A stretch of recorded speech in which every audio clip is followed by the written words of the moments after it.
कार्यक्रम के इस पड़ाव में हम बात करने वाले हैं दिल्ली पर, क्योंकि दिल्ली में देखिए चुनाव हो गए, नतीजे आ गए, बीजेपी का 26 साल का वनवास खत्म हो गया, लेकिन अब बारी है ताजपोशी की। तो मुख्यमंत्री कौन होगा? यक्ष प्रश्न इसलिए भी है क्योंकि बीजेपी स्पेशली मोदी शाह की जोड़ी इस तरह के सरप्राइजेस देने के लिए प्रसिद्ध है। बीते वक्त में भी हमने देखा है अलग अलग राज्यों में, चाहे मध्य प्रदेश की तस्वीर हो, छत्तीसगढ़ की हो, राजस्थान की हो, कि कैसे सरप्राइजिंग चेहरे, हरियाणा में जब खट्टर साहब का चेहरा सामने आया था, तो दिल्ली में भी क्या इस बार ऐसा कुछ होने वाला है? सवाल कई हैं और इन सभी सवालों पर बात करने के लिए हमारे साथ सीनियर जर्नलिस्ट नीरजा चौधरी जी आ गई हैं आज, और हमारे साथ राजनीतिक टिप्पणीकार वरुण सिंह जी भी हैं। मैं सबसे पहले आप दोनों का स्वागत करती हूँ। और नीरजा जी, शुरुआत आपके साथ करना चाहूंगी। दिल्ली के बहुत सारे लोगों की तरह, पॉलिटिक्स में दिलचस्पी रखने वाले बहुत सारे लोगों की तरह आपसे भी लोग सवाल पूछ रहे होंगे, कौन बन रहा है दिल्ली का मुख्यमंत्री, किसका चेहरा इस बार फाइनल होगा, कौन निकलकर सामने आएगा, कोई सरप्राइजिंग चेहरा होगा, कोई महिला मुख्यमंत्री क्या दिल्ली को मिलने वाली है, क्या हो रहा है मैम दिल्ली में, आप तक क्या खबरें पहुंच रही हैं? देखिए, ये सवाल जो है ना, आज हर कोई दिल्ली में अगर बात करिए जो कि पॉलिटिक्स में इंटरेस्टेड है, पॉलिटिक्स में नहीं भी इंटरेस्टेड है, वो भी जानना चाह रहे हैं कि कौन बनेगा मुख्यमंत्री। अब जो अनुभव हमारा है बीजेपी की लीडरशिप से, इस तरह से मुख्यमंत्री बनते रहे हैं, तो कुछ कहना मतलब जैसे कहते हैं ना, डिसाइसिवली कुछ कहना खतरे से खाली नहीं है। तो ये नहीं कि भाजपा की लीडरशिप सस्पेंस में रखती है चीजों को, सरप्राइज देना चाहती है, वो तो है ही, लेकिन क्योंकि इसमें सिर्फ सरप्राइज की बात नहीं होती, इसमें कैलकुलेशन होता है, हार्ड पॉलिटिकल कैलकुलेशन होता है कि आज अपनी भारी जीत आपने हासिल की है दिल्ली में और 27 सालों के बाद की है, तो मुख्यमंत्री तो आप वो चाहेंगे जो कि डिलीवरी कर पाएगा, जिसकी पकड़ होगी पार्टी के ऊपर, कॉन्फिडेंस होगा और जिसकी हाई कमांड के साथ एक कंफर्ट लेवल होगा, रैपर्ड होगा कि हाई कमांड जो चाहता है वो करेंगे ऑपरेशनलाइज। तो ये चीजें तो साफ हैं। अगर नॉर्मल पॉलिटिकल तरीके से देखा जाए, जो सिचुएशन है उसमें अगर पॉलिटिकल कारणों से चूज किया जाए तो परवेश वर्मा फ्रंट रनर है, क्योंकि जाइंट किलर है, अरविंद केजरीवाल को हराया है। अगर मान लीजिए ऐसी स्थिति होती कि आम आदमी पार्टी हार जाती लेकिन अरविंद केजरीवाल जीत जाते, तो वो जीत बीजेपी की हाफ इफेक्टिव होती, जो आज है। डबल इफेक्टिव इसलिए है क्योंकि केजरीवाल को हराया है परवेश वर्मा ने। तो मुझे लगता है, और यंग फेस है, और तीसरा नंबर एक जाट है। आज बीजेपी का जाट सीएम कोई भी नहीं है, और जाट ऐसी कम्युनिटी है जो बीजेपी के साथ रहती है, फिर अलग भी हो जाती है, और फार्मर्स का आंदोलन जो रहा है वो अभी भी जारी है।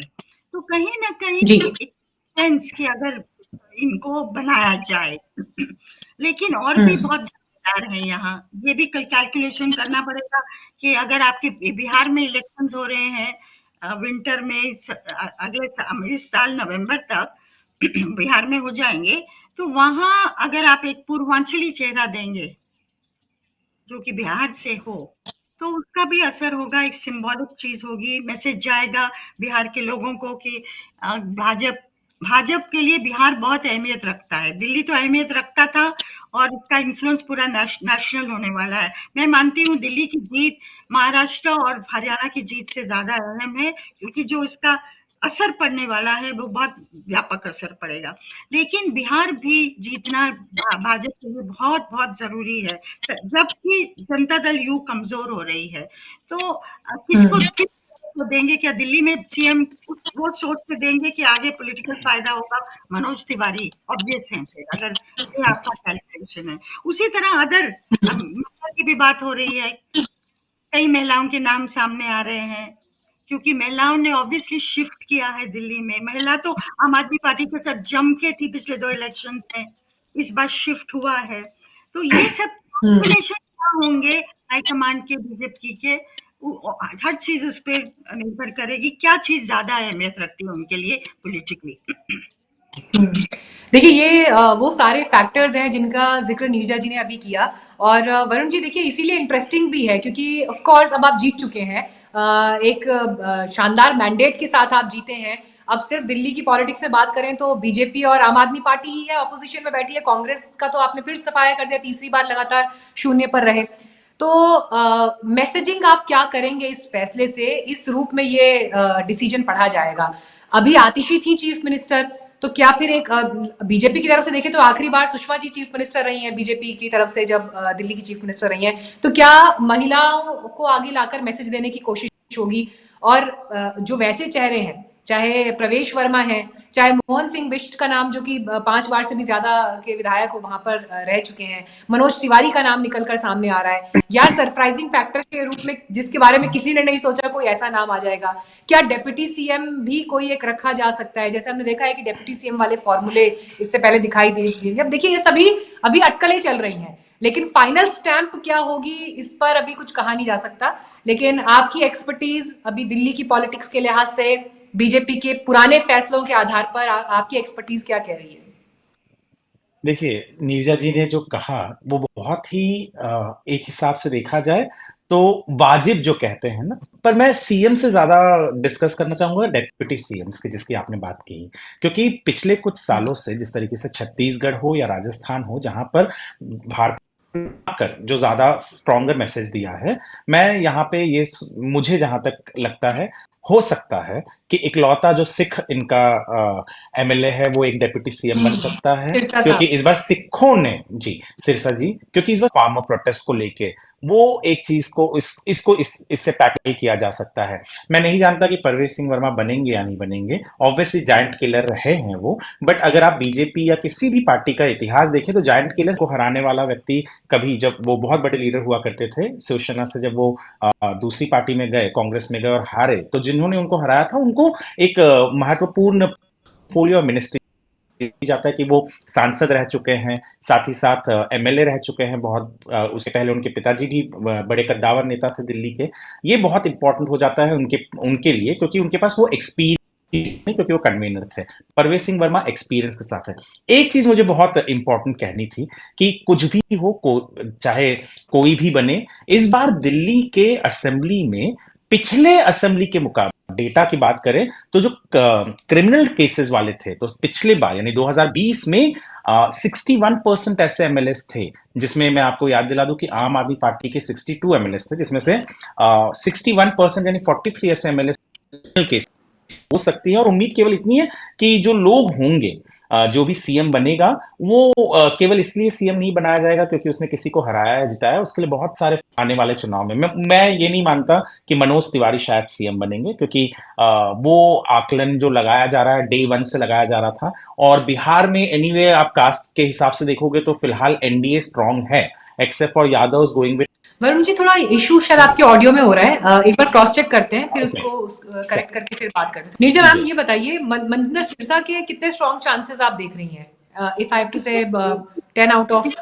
मतलब देखिए, इस समय नाम बहुत सारे आगे हैं। कहना कि भाई 30% चांस है, 50% चांस है, या 70% चांस है, ये अच्छा, और कौन कौन से नाम है? फिर उन नामों की लिस्ट बता दीजिए, और कौन से नाम है जो चर्चा में चल रहे हैं? वीरेंद्र सचदेवा हैं, जिन्होंने पार्टी को शेप किया है, जिनकी वजह से पार्टी जीती है। अगर देखिए ग्राउंड लेवल तक उनकी पकड़ रही है।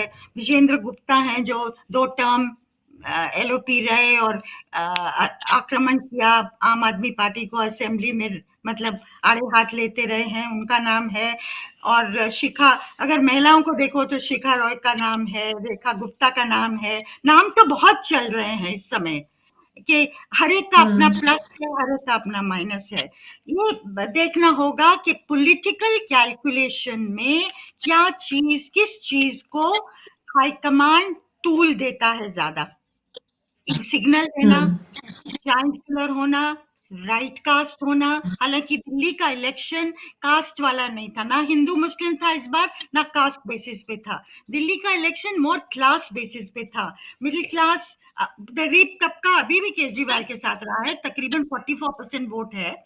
और जो मिडिल क्लास है वो जम के दूसरी तरफ गया है, और उस मिडिल क्लास में महिला भी गई है दूसरी तरफ। जैसे आपने सिखों का जिक्र किया, कम्युनिटी वाइज भी गए हैं लोग, वाल्मीकि समाज के लोग गए हैं। तो उसमें क्या कास्ट को टूल देंगे या समन्वय बिठाएंगे, कास्ट को लेके, या ऐसे शख्स को वहां बिठाएंगे जो कि डिलीवरी पर मतलब बहुत इफेक्टिव हो पाए, क्योंकि दिल्ली के लोगों की डिमांड थी। केजरीवाल ने ठीक किया कि ये तो अच्छा किया कि स्कूलों में रिफॉर्म किया, मोहल्ला क्लिनिक्स दिए, महिलाओं को टिकट दिए, लेकिन ये पर्याप्त नहीं है। लोगों का मानना था ये पर्याप्त नहीं है। अब आगे के इश्यूज हैं, उसमें यमुना की सफाई, यमुना एक बहुत भारी इश्यू बना था, यमुना का पानी इस बार, और बहुत बिटर इश्यू बना था नैरेटिव में।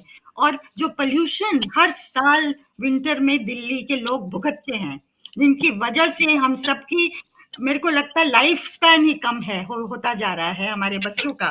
तो वो एक भारी जी इश्यू था खास क्लास के लिए।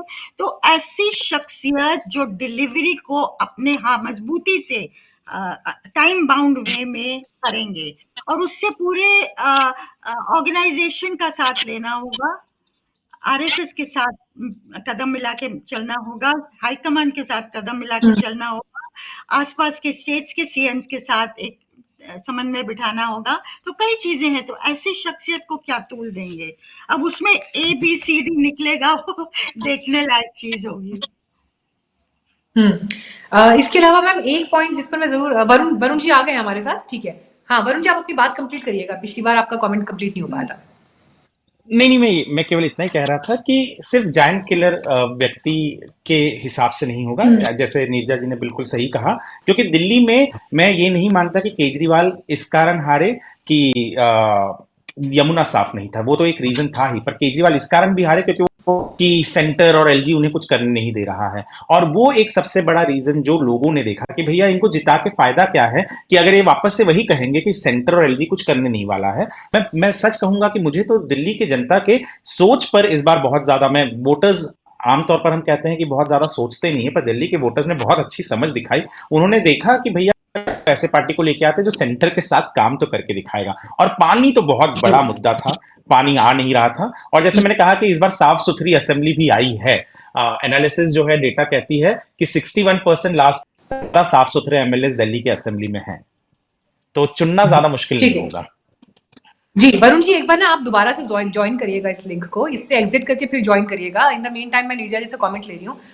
नीरजा जी, एक इंपॉर्टेंट पॉइंट, जब दिल्ली की पॉलिटिक्स अब आगे चलेगी, देखिए चीफ मिनिस्टर क्या होगा, मेरे ख्याल से प्रधानमंत्री जब विदेश दौरे से लौटेंगे तो उसके बाद फिर शपथ ग्रहण कब है, आगे सरकार फॉर्मेशन क्या होगा, कैबिनेट में कैसे कौन चेहरे आएंगे, उस पर काफी हद तक पिक्चर क्लियर हो जाएगी। अगर इस पर आप कुछ एड ऑन करना चाहें मैम तो जरूर करिएगा। लेकिन आम आदमी पार्टी अब ऑपोजिशन के रोल में होगी। 42 सीट बीजेपी की और बाकी सीटें आम आदमी पार्टी की, तो क्लियर कट है कि एक तरफ सत्ता पक्ष है, विपक्ष में सिर्फ आप है। एक मजबूत विपक्ष के रोल में क्या आप आम आदमी पार्टी को देख पा रही हैं आगे? क्योंकि सवाल बहुत सारे उनके सर्वाइवल पर थे, पार्टी कब तक बचेगी, कहीं टूट तो नहीं हो जाएगी, क्या रहेगा आगे? क्योंकि अब ये बात कोई 1 साल 1.5 साल की नहीं है, अनदर 5 years। बिल्कुल सही कह रही हैं आप। मुझे लगता है कि आम आदमी पार्टी का कैरेक्टर जो है ना, जिस तरह से वो उभरी है, एक मूवमेंट के दौरान, अन्ना हजारे की मूवमेंट थी, उसके बाद आम आदमी पार्टी का गठन हुआ, एक मूवमेंट से निकली हुई पार्टी है। अब ये अलग है कि मूवमेंट के क्या गोल्स थे और आज क्या गोल्स हैं, क्या वैल्यूज रह गई हैं, उस पर टिप्पणियां हुई हैं आम आदमी पार्टी के। It's like any other party, ऐसा माना जा रहा है। लेकिन एक पकड़ तो उन्होंने दिखाई है 10-12 सालों में। मतलब नेशनल पार्टी का स्टेटस हासिल करना 10 साल से थोड़ा ज्यादा में एक छोटी उपलब्धि नहीं है। और जिस तरह से इन्होंने इश्यूज भी उठाए, और स्कूल रिफॉर्म सबसे भारी मैं मानती हूँ, गवर्नमेंट स्कूल्स में थोड़ा भी रिफॉर्म करना एक बहुत बड़ी उपलब्धि है। तो जो मैं कहना चाहती हूँ, उनका कैरेक्टर असेंबली में आक्रामक होगा, वो कोई ढील ढाल नहीं होगी। लेकिन अरविंद केजरीवाल नहीं होंगे असेंबली में, अरविंद केजरीवाल नहीं होंगे, और उनके बड़े नेता नहीं हैं। सौरभ भारद्वाज नहीं होंगे, मनीष सिसोदिया नहीं होंगे, सोमनाथ भारती नहीं होंगे, दुर्गेश पाठक नहीं होंगे, लेकिन आतिशी होंगी, गोपाल राय होंगे, वो भी मजे हुए हैं नेता।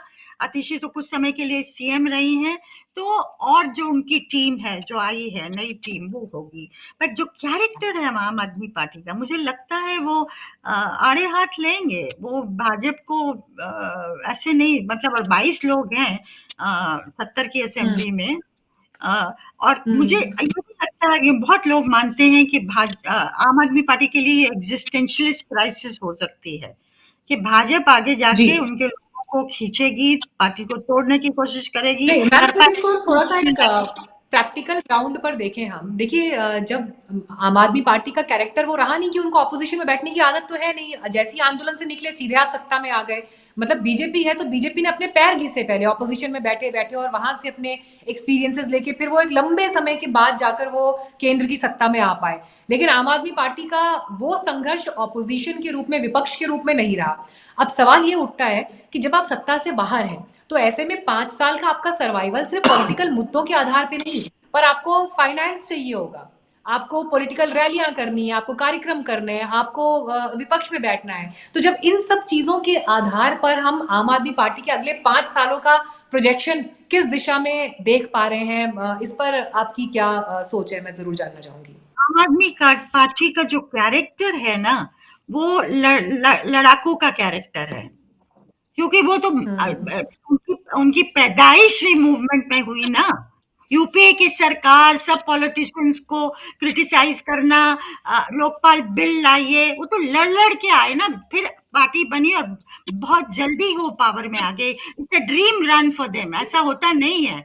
और अब ऑपोजिशन में बैठेंगे, अब असली चीज होगी ना उनके लिए। लेकिन ऐसा नहीं है कि कांग्रेस वैसी हो। कांग्रेस इतने साल सत्ता में रही तो उससे उसका कैरेक्टर ही सॉफ्ट हो गया है। अपोजिशन में लड़ा जाए, सड़कों पे उतरा जाए, लोगों को मोबिलाइज किया जाए, ब्लॉक लेवल तक ऑर्गेनाइजेशन को खड़ा किया जाए, वो नहीं कर पा रहे हैं ऑर्गेनाइजेशनली। इन्होंने 10 साल में किया है। लेकिन ये आप जो कह रही है पैसा कहाँ से आएगा, और लोग डरेंगे और इनके अपने एमएलए सोचेंगे हम यहाँ रहें कि कहीं और जाएं, भाजपा की तरफ जाएं। भाजपा उनको खींचने की कोशिश करेगी, क्योंकि भाजपा का मकसद होगा कि आम आदमी पार्टी को 22 तक नहीं रहने देना, उनको खत्म करना दिल्ली में होगा। और कांग्रेस सेलिब्रेट किया है आम आदमी पार्टी की डिफीट, उससे तो लगता है कांग्रेस की भी यही थिंकिंग है कि आम आदमी पार्टी साफ हो जाए दिल्ली से बिल्कुल, फिर हमारे रिवाइवल के चांस होंगे। ये उनकी भी थिंकिंग है, हालांकि कोई उनका मेंबर नहीं होगा असेंबली में। तो अब इनकी अरविंद केजरीवाल और उनकी टीम किस किस खूबी से, किस क्या कहें, उनके जो इनर रिजर्व्स हैं उसको कैसे मोबिलाइज करके अपनी पार्टी को एक साथ एकजुट रखते हैं, उत्साहित करते हैं। हालांकि बहुत बड़ा सेटबैक है उनके लिए, ये कर पाएंगे, ये लीडरशिप उनमें है, दिखाएंगे, ये सब बड़े सवाल हैं इस समय आम आदमी पार्टी के लिए। वरुण जी, इस पर आपकी भी टिप्पणी चाहूंगी, क्योंकि देखिए जब हम कांग्रेस से तुलना कर रहे हैं, कांग्रेस देश की सबसे पुरानी पार्टी है। स्वतंत्रता का आंदोलन जिस पार्टी ने लगा, इकलौती पार्टी उस समय कांग्रेस पार्टी ही थी। तो वो फिर भी वो एक विचारधारा से, या मैं कहूँ कि वो एक बैकग्राउंड से आ रहे हैं, एक इतिहास से जुड़कर आ रहे हैं। बीजेपी अगेन एक विचारधारा से जुड़ी पार्टी है, और उसके बाद वो वहां से उनका एक लंबा सफर रहा। लेकिन जब हम आम आदमी पार्टी के बारे में बात करते हैं तो यकीनन आप आंदोलन से तो निकले, लेकिन जिस विचारधारा की बात होती है उसका कुछ एक अलग से इम्पैक्ट, या मैं कहूं कि उसको एक लाइन में डिफाइन करें, वैसा कुछ नहीं है। आप भी मोर और लेस कांग्रेस बीजेपी उसी कैरेक्टर में उलझे हुए और उसी कैरेक्टर के इर्द गिर्द दिखाई दे रहे हैं। तो ऐसे में फिर सवाल वही है कि अरविंद केजरीवाल और आम आदमी पार्टी अगले 5 साल तक क्या फाइट कर पाएंगे for another run of the election, या फिर जिस अंदाज में बीजेपी पॉलिटिक्स करती है केंद्र के लिहाज से अगर देखें तो वो तो ये कहते हैं, मतलब खुद प्रधानमंत्री ने कहा है कि हम तो 2047 तक का प्लान करके बैठे हैं, 2047 तक हमको सत्ता में रहना है। तो दिल्ली भी वो ये मान के नहीं चल रहा है कि अनदर 5 years। हालांकि भविष्य में होता क्या है वो आगे की बात है, लेकिन सवाल आम आदमी पार्टी और अरविंद केजरीवाल के लिए है। मैं फिलहाल तो ये नहीं देखता, मुझे नहीं लगता कि आतिशी को लीडर ऑफ अपोजिशन बनाएंगे। कहीं ना कहीं खान को बनाया जा सके, ऐसी बात और ऐसी चर्चा वहां चल रही है। और उसके पीछे का भी बहुत बड़ा कारण है कि अरविंद केजरीवाल जिस तरीके का राजनीति करते हैं, बिल्कुल ठीक उसी तरीके की राजनीति आतिशी भी। दूसरा, उन्हें अब दिल्ली तो छोड़ दीजिए, उन्हें पंजाब में भी डर लग रहा है। इसी कारण वो पंजाब के भी एमएलए को बुला रहे हैं कि कहीं ना कहीं पोचिंग या उनके ही एमएलए को छोड़ के जाना चाहते हैं। और बीजेपी को या कांग्रेस को ब्लेम करना, ये बहुत ही, मुझे नहीं लगता कि समझदारी की बात होगी। और अरविंद केजरीवाल टिकेंगे, उसके पीछे का कारण यही है कि उन्होंने जो 10 साल की राजनीति यहां की है दिल्ली में, वो राजनीति उन्होंने एज अ ऑपोजिशन पार्टी ही की है। That's true. वो हमेशा आप उनको देखे हो तो वो वही करते आए हैं जहां पर उन्होंने प्रोटेस्ट, चिल्लम चाली, लोगों को ये ब्लेम करना, एलजी को ब्लेम करना, एलजी एक्चुअल सीएम नजर आते जी, ये कैसे भी रहना पॉइंट है एग्जैक्टली। वो उन्हें बिल्कुल अच्छे तरीके से आता है। उन्हें ये भी पता है स्ट्रीट स्मार्ट है, वो टिकेंगे। मैं इतना ही कहूंगा कि पॉलिटिक्स में किसी भी पॉलिटिशियन को राइट ऑफ कर देना, सबसे बड़ी भी एमएलए नहीं है पर फिर भी उनका कहीं ना कोई वजूद है। और वही सबसे बड़ा कारण होता है कि आपका न्यूसेंस वैल्यू कितना है। और अरविंद केजरीवाल और उनकी पार्टी का न्यूसेंस वैल्यू बहुत है। वो जी, चलिए अब देखना होगा कि यहाँ से आगे की परिस्थितियां दिल्ली की पॉलिटिक्स में किस तरफ जाती हैं। लेकिन आज टॉपिक क्योंकि हमारा दिल्ली के चीफ मिनिस्टर को लेकर था, तो मुझे लगता है कि हमने ओवरऑल बिंदुओं पर तो चर्चा की, लेकिन अब फाइनल मोहर तक कोई कुछ कह नहीं सकता, क्योंकि जिस तरह से सरप्राइजिंग नाम आते हैं, चौंकाने वाली तस्वीरें आती हैं, वो इससे पहले भी देश ने देखा है, और दिल्ली में भी हो जाए तो हैरान मत रहिएगा। लेकिन थैंक यू सो मच आप दोनों का इस बातचीत में हमारे साथ जुड़ने के लिए। बहुत धन्यवाद। नमस्ते। Thank you.